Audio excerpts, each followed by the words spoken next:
я так впервые узнал о следующем.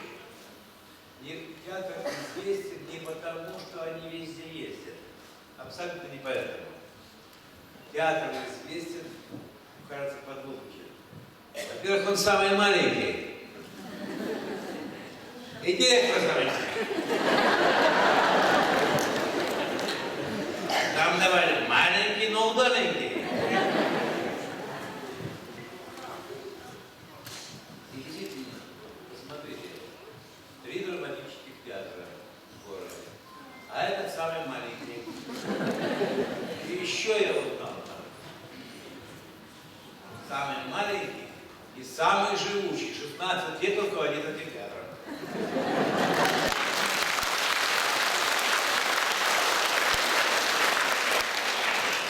16 лет тебя терпит министр. Министр от тебя убегает своими деньгами. Третий министр убегает. Спасибо министерству, что поддерживаете его. Спасибо, что он живой. И дай Бог, что театр процветал дальше.